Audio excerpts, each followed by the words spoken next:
The Cats of Ulthar.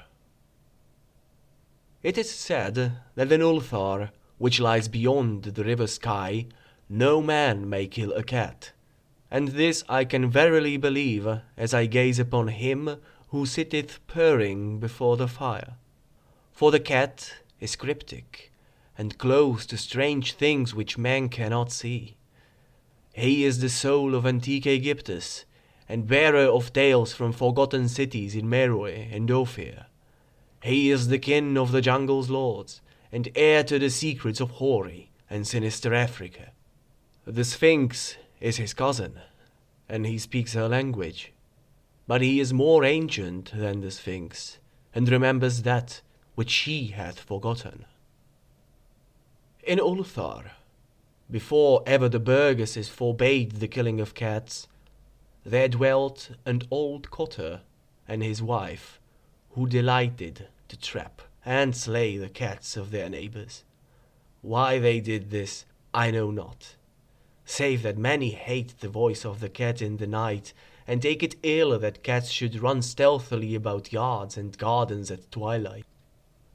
But whatever the reason, this old man and woman took pleasure in trapping and slaying every cat which came near to their hovel, and from some of the sounds heard after dark, many villagers fancied that the manner of slaying was exceedingly peculiar. But the villagers did not discuss such things with the old man and his wife, because of the habitual expression on the withered faces of the two, and because their cottage was so small and so darkly hidden under spreading oaks at the back of a neglected yard. In truth, much as the owners of cats hated these old folk, they feared them more, and instead of berating them as brutal assassins, merely took care that no cherished pet or mouser should stray towards the remote hovel under the dark trees. When through some unavoidable oversight a cat was missed, and sounds heard after dark, the loser would lament impotently, or console himself by thanking fate that it was not one of his children who had thus vanished. For the people of Ulthar were simple, and knew not whence it is all cats first came. One day, a caravan of strange wanderers from the south entered the narrow cobbled streets of Ulthar. Dark wanderers they were, and unlike the other roving folk who passed through the village twice every year. In the marketplace they told fortunes for silver, and bought gay beads from the merchants. What was the land of these wanderers none could tell, but it was seen that they were given to strange prayers, and that they had painted on the sides of their wagons strange figures with human bodies and the heads of cats, hawks, rams, and lions. And the leader of the caravan wore a headdress with two horns and a curious disc betwixt the horns. There was in this singular caravan a little boy, with no father or mother, but only a tiny black kitten to cherish. The plague had not been kind to him, yet had left him this small furry thing to mitigate his sorrow. And when one is very young, one can find great relief in the lively antics of a black kitten. So the boy, whom the dark people called Menes, smiled more often than he wept, as he sat playing with his graceful kitten on the steps of an oddly painted wagon. On the third morning of the wanderer's stay in Ulthar, Menes could not find his kitten, and as he sobbed aloud in the marketplace, certain villagers told him of the old man and his wife, and of the sounds heard in the night. And when he heard these things, his sobbing gave place to meditation, and finally to prayer. He stretched out his arms toward the sun, and prayed in a tongue no villager could understand, though indeed the villagers did not try very hard to understand, since their attention was mostly taken up by the sky and the odd shapes the clouds were assuming. It was very peculiar, but as the little boy uttered his petition, there seemed to form overhead the shadowy, nebulous figures of exotic things, of hybrid creatures crowned with horn-flanked discs. Nature is full of such illusions to impress the imaginative. That night, the wanderers left Ulthar and were never seen again. And the householders were troubled when they noticed that in all the village there was not a cat to be found.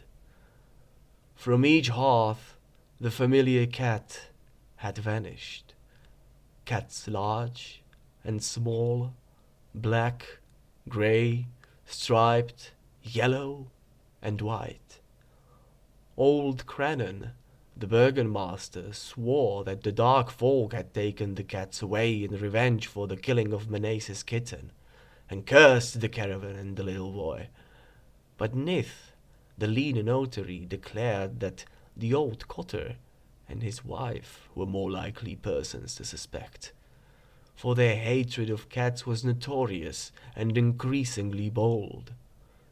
Still, no one durst complain to the sinister couple, even when little Atal, the innkeeper's son, vowed that he had at twilight seen all the cats of Ulthar in that accursed yard under the trees, pacing very slowly and solemnly in a circle around the cottage, two abreast, as if in performance of some unheard of rite of beasts. The villagers did not know how much to believe from so small a boy, and though they feared that the evil pair had charmed the cats to their death, they preferred not to chide the old cotter till they met him outside his dark and repellent yard.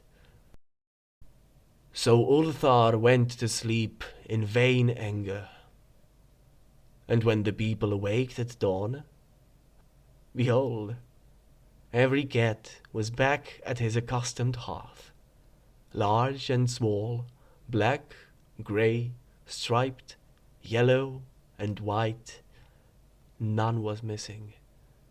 Very sleek and fat did the cats appear, and sonorous with purring content. The citizens talked with one another of the affair, and marvelled not a little. Old Crannon again insisted that it was the dark folk who had taken them, since cats did not return alive from the cottage of the ancient man and his wife. But all agreed on one thing, that the refusal of all the cats to eat their portions of meat or drink their sources of milk was exceedingly curious. And for 2 whole days the sleek, lazy cats of Ulthar would touch no food, but only doze by the fire or in the sun. It was fully a week before the villagers noticed that no lights were appearing at dusk in the windows of the cottage under the trees. Then the lean Nith remarked that no one had seen the old man or his wife since the night the cats were away. In another week, the burgomaster decided to overcome his fears and call at the strangely silent dwelling as a matter of duty, though in so doing he was careful to take with him Shang the blacksmith and Thul the cutter of stone as witnesses. And when they had broken down the frail door, they found only this: 2 cleanly picked human skeletons on the earthen floor, and a number of singular beetles crawling in the shadowy corners. There was subsequently much talk among the burgesses of Ulthar. Zath, the coroner, disputed at length with Nith, the lean notary, and Crannon and Shang and Thul were overwhelmed with questions. Even little Atal, the innkeeper's son, was closely questioned and given a sweetmeat as a reward. They talked of the old cotter and his wife, of the caravan of dark wanderers, of small Menace and his kitten, of the prayer of Menes, and of the sky during the prayer, of the doings of the cats on the night the caravan left, and of what was later found in the cottage under the dark trees in the repellent yard. And in the end, the burgesses passed that remarkable law which is told of by traders in Hatheg and discussed by travellers in Nir, namely, that in Ulthar no man may kill a cat.